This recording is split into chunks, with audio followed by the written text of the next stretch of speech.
대한민국의 무시무시한 반격이 시작되려나 봅니다. 이미 지난 16일로 종료된 WTO 선출 절차 1라운드에서 유명희 본부장은 5명으로 압축되는 1차 후보군에 포함되어 2차 후보군 선출을 위한 행보로 눈코 뜰 새 없이 바쁜 나날들을 보내고 있습니다. 지난 10일 리에스테르 프랑스 외교부 무역 유치 담당 장관을 면담했고 이후 미국의 지지를 협의하기 위해 워싱턴을 방문했습니다. 통상교섭본부는 미국 정부, 업계 및 전문가 등과 협의를 위한 것이라며 이번 미국 방문은 WTO 사무총장 선출 1라운드가 종료되는 시점을 감안해 미국과 WTO 주요 이슈 및 한미 간 여러 현안을 논의하기 위한 목적이라고 설명했습니다. 정부 관계자 또한 선출 2라운드 준비를 시작할 때 미국을 방문하는 것이라며 선출 관련 지지, 교섭 활동에서 미국을 방문하는 것이 적절한 시점으로 판단된다고 말했습니다. 일부 소식통에 따르면 유명희 본부장은 이미 1라운드 선거에서 통과되었습니다. WTO 사무총장은 164개 회원국마다 1라운드에서 선호 후보를 4명까지 제시해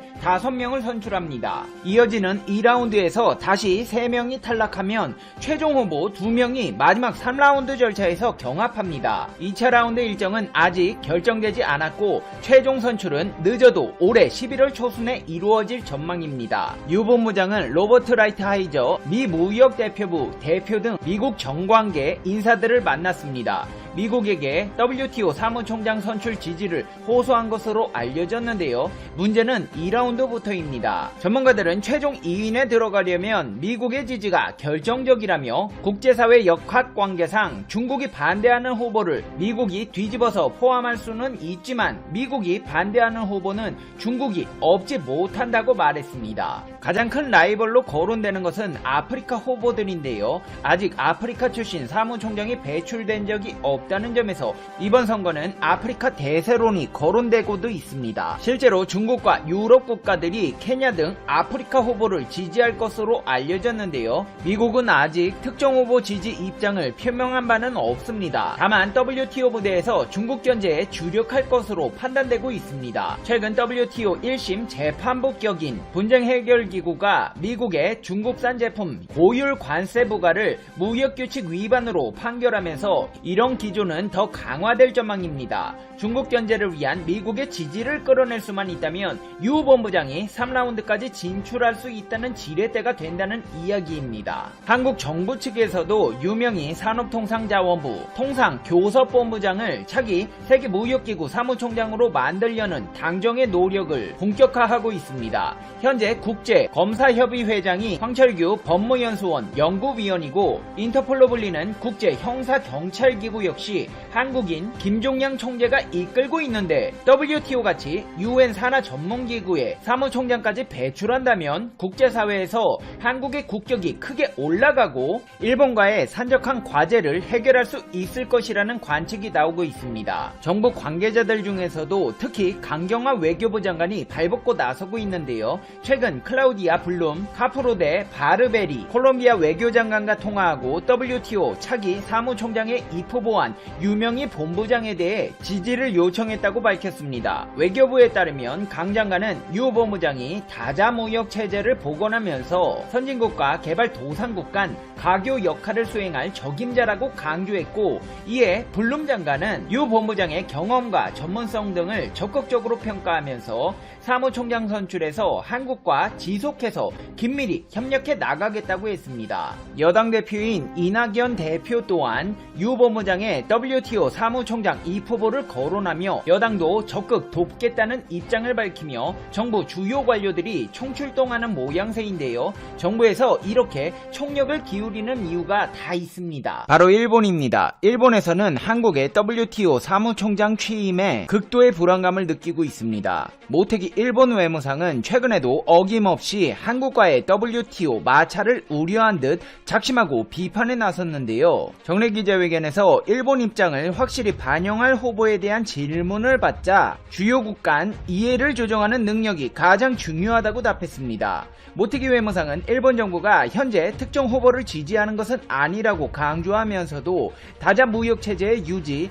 강화에 적극적으로 공헌할 수 있는 여부와 조직의 투명성을 제대로 확보할 수 있도록 하는 자질이 필요하다고 했습니다. 지난 6월에도 모태기 외모상은 유 본부장이 WTO 사무총장직 도전을 공식화했을 때도 주요국과 이에 충돌을 빚고 있는 국가의 후보가 사무총장으로 선출되는 것은 부적절하다고 언급하며 사실상 유 본부장의 선출에 반대 의사를 밝혔습니다. 일본이 한국의 WTO 사무총장 탄생에 이렇게 관심을 갖는 이유가 무엇일까요? 그것은 한국인 사무총장이 탄생하게 된다면 한국과 얽혀있는 주요 현안마다 패소를 하게 될 가능성이 높기 때문입니다. 일본의 기형적인 무역거래 형태는 수출 교역국에서 팔라는 것은 안 팔겠다고 하고 팔지 말라는 것은 팔겠다고 하는 고집에서 기인합니다. 그 중에서도 특히 후쿠시마 농수산물은 한국에서 가장 강력하게 수입 규제를 하고 있는 품목인데요. 한국 정부는 지난 2013년 9월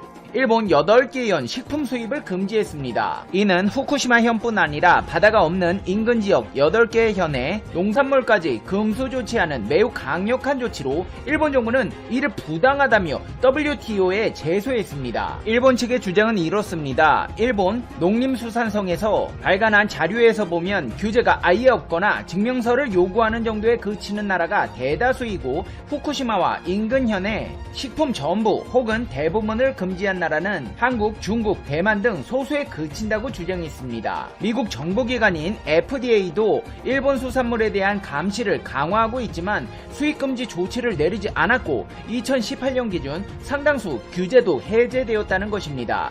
하지만 한국은 IAEA 등 공신력 있는 제3자의 검증이 필요하다는 입장까지 견지하며 검사체계, 즉 일본이라는 국가를 신뢰하며 무역할 수 없다는 취지의 발언들을 이어갔고 결국 일본 정부는 WTO에 한국을 제소했는데 처음에는 패소 판결이 나왔습니다. 2018년 2월 22일 후쿠시마가 다른 지역보다 위험하다는 한국 정부의 주장은 과학적 근거가 없기 때문에 인정할 수 없고 일본과 다른 국가 수산물의 위험도가 모두 비슷하며 한국 정부의 조치는 현재 WTO 위생 및 식물위생협정에 불합치하므로 즉시 시정해야 한다는 판결입니다. 하지만 이에 대해 한국은 패널 판정에 문제가 있다며 2018년 4월 9일 상소를 접수했습니다. 그리고 결국 2019년 4월 12일 모두의 예상을 뒤집고 한국 정부가 WTO 상소심에서 최종 승소를 했습니다. WTO 상소심에서 결과가 뒤집힌 경우는 매우 이례적입니다. 게다가 국제통상분쟁에 정통하기로 유명한 일본을 상대로 이런 결과가 나온 것 자체만으로도 상당히 큰 외교적 성과라고 할 수 있습니다. WTO 분쟁에서는 피소당한 국가가 국내산 식품보다 외국산 식품에 대해서 현저하게 불공정한 대우를 했는가가 매우 중요합니다. 1차 패널에서는 한국이 식품이 위험하다고 주장했기 때문에 그게 왜 위험한지를 증명해야 했는데 WTO 입장에서는 후쿠시마산 식품이 특별히 위험하다고 볼 증거가 부족해서 패소했습니다. 하지만 항소심에서 한국은 식품 그 자체의 위험이 아닌 식품이 나온 장소를 문제시하는 쪽으로 전략을 선회했습니다. 간단히 말하자면 상소심에서는 생산 지역과 식품의 안전성을 연계해서 후쿠시마가 오염되어서 위험하기 때문에 후쿠시마산 식품도 안전하지 않고 만약 국산 식품에도 이런 상황이 발생했다면 동일한 대처를 취했으리라는 논리를 전개했습니다. 한국 내에서도 특정 지역에 대규모 오염 문제가 생기면 해당 지역 식품을 굳이 하나하나 다 확인해서 분류하는 게 아니라 일괄적으로 모두 폐기합니다. 마찬가지로 후쿠시마가 오염되었으니까 해당 지역의 식품을 일괄적으로 수입하지 않는 것입니다. 결론적으로 한국은 불공정 행위를 한 게 아니라고 주장했고 WTO는 이를 받아들였습니다. 일본이 패소했을 당시 일본 외무성 등 정부 부처들은 말 그대로 발칵 뒤집혔습니다. 이 때문에 한국을 포함해서 아직 수입금지를 유지하는 지역 국가에 금지를 풀어달라고 압박하기가 불가능해졌고 이미 해제한 국가 또한 다시 금지할 가능성이 생겼기 때문입니다. 일본 정부의 계획은 지금까지 규제를 유지하는 한국을 상대로 승소해서 다른 나라들을 압박하는 것이었는데 패소 판결로 다 틀어진 것입니다. 일본에서는 차기 사무총장이 들어서면 패널을 다시 설치해 후쿠시마산 농수산물의 수입을 압박하겠다는 의도였습니다. 하지만 유명희 본부장이 차기 사무총장이 될 경우 이전과 마찬가지로 지극히 상식적이고 올바른 판결이 나올 가능성이 높기 때문에 일본에서는 총력을 다해 한국인 총장의 탄생에 온갖 방해와 음해를 해올 것입니다. 이제 페페TV의 결론입니다. Conclusion. 페페TV. 아니, 우리가 보통 가게에 가면 내가 사고 싶은 거 골라서 사지 가게 주인이 사라는 거 사는 거 아니잖아요. 필요한 거는 안 팔겠다고 하고 안 사겠다는 건 팔아먹지 못해 안달나셨는데 무슨 깡패세요? 방사능 안 산다고요. 아니, 필요한 것도 이제 다 만들어 쓰고 있으니까 그냥 일본 거 안 삽니다. 넣어두세요. 니들이나 쓰시라고요. 최근 일본산 게임기가 검색어에 오르는 등 일본산 불매운동이 다소 허술해진 측면이 있습니다. 판단 잘하셔서 과연 나에게 꼭 필요한 제품인지, 그리고 이 제품을 구매하셨을 때 어떤 영향이 있을지 고민해보시고 신중한 소비 부탁드립니다. 페페TV 시청자 여러분은 어떻게 생각하세요? 페페TV는 여러분의 생각이 궁금합니다. 댓글로 여러분의 생각을 남겨주세요. 그러면 여러분, 오늘 하루도 행복한 하루 되세요. 당신은 소중하니까요. 다음 영상에서 봬요. 안녕. 중국의 신종 코로나 바이러스 감염증 상황이 점점 안정을 찾는 것과는 정반대로 중국을 향한 세계의 비판 여론은 날로 비동하는 모습이어서 대조적이다. 중국은 25일 자정 현재 11일 연속 단 한 명의 코로나19 사망자가 나오지 않았다. 또 코로나19의 진앙 후베이 성의 우한에선 지난 24일부터 중증 환자 제로 상태를 기록 중이다. 그러나 코로나19 사태와 관련해 중국의 책임을 묻는 목소리는 점점 커지고 있다. 심지어 중국의 각 도시와 맺었던 우호 관계를 끊는 도시가 속출하고 있다. 대표적인 국가가 스웨덴이다. 중화권 인터넷 매체 더웨이는 스웨덴 언론을 인용해 지난 22일 스웨덴에서 두 번째로 큰 도시인 예테보리가 중국의 경제 수도인 상하이와 맺었던 34년에 걸친 자매결연 관계를 중단한다고 보도했다.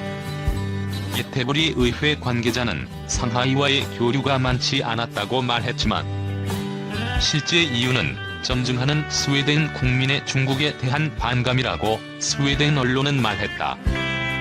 코로나19 초기 진상을 제대로 알리지 않았고 최초 폭로자리 원량 탄압이 큰 영향을 미쳤다.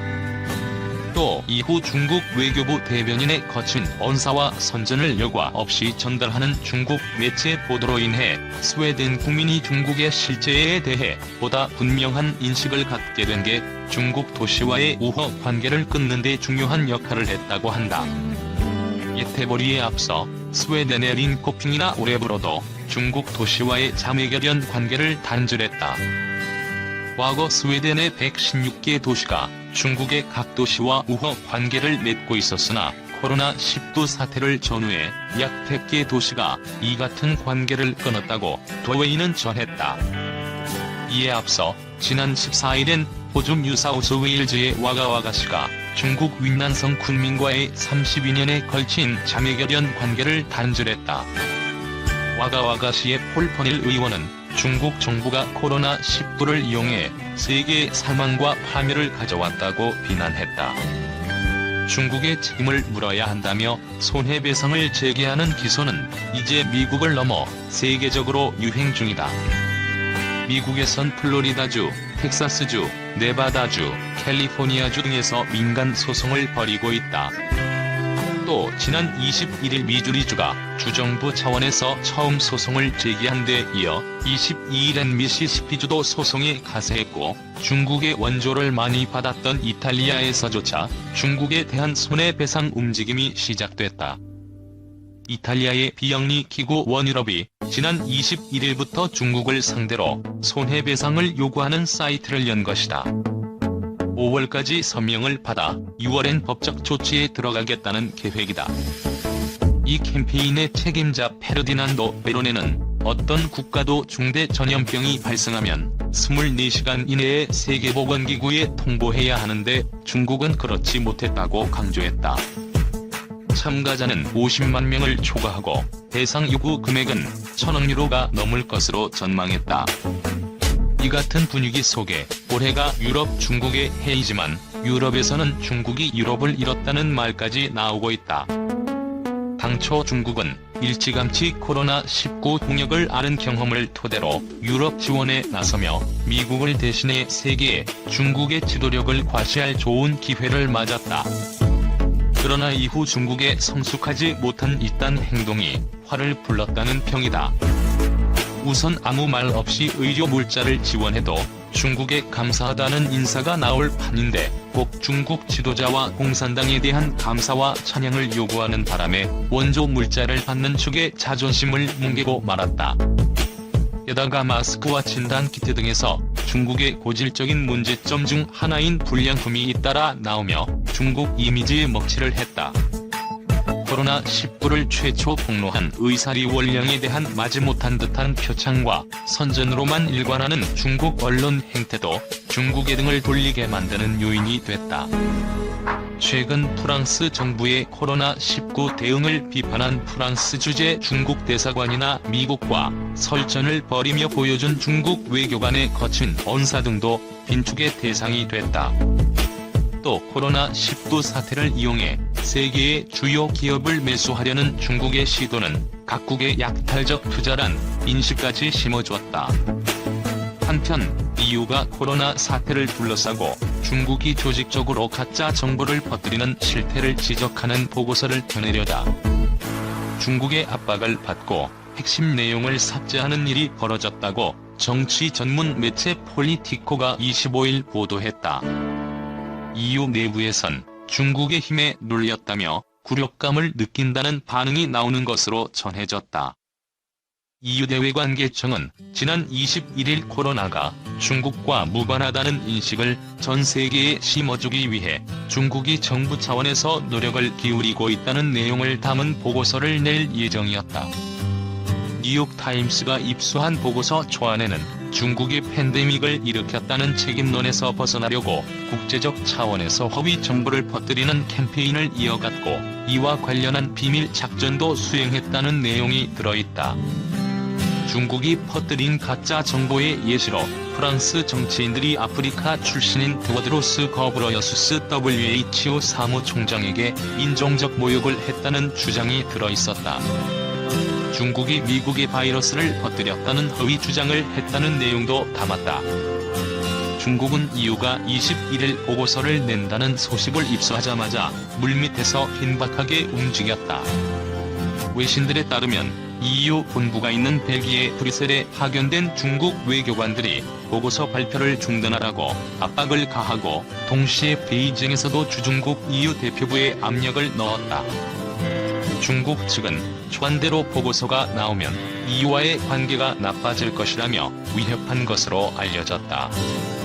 결국 이날 이후에 외교장관 격인 주제프 보렐 외교 안보 고위 대표의 선임 보좌관인 에스테르 오소리오가 보고서 발간을 중단시킨 것으로 알려졌다. 사흘 뒤인 24일 발표된 보고서는 주요 내용이 상당 부분 누락됐다. 최종본에는 중국이 허위 정보를 퍼뜨리는 캠페인을 전개했다는 표현과 관련된 내용 전체가 삭제됐다. 중국이 프랑스와 WHO 사이를 이간질했다는 것을 포함해 민감한 내용은 죄다 빠졌다. 이번 보고서 파동에 대해 EU의 한 외교관은 공산당을 달래기 위해 자기 검열을 하고 있다며 EU 고위층을 향해 항의했다고 뉴욕타임스가 보도했다. EU는 중국이 EU산 물품 수입을 늘려줘야 코로나로 인한 경제적 타격에서 빨리 회복할 수 있는 처지다. 특히 독일산 자동차, 프랑스산 농산물 등 유럽 주요 수출품의 중국 내 소비량이 원래대로 돌아오지 않으면 경제 회복이 더딜 수밖에 없다. 코로나 사태가 발생하기 이전 EU와 중국의 하루 교역량은 16억 유로에 달했다.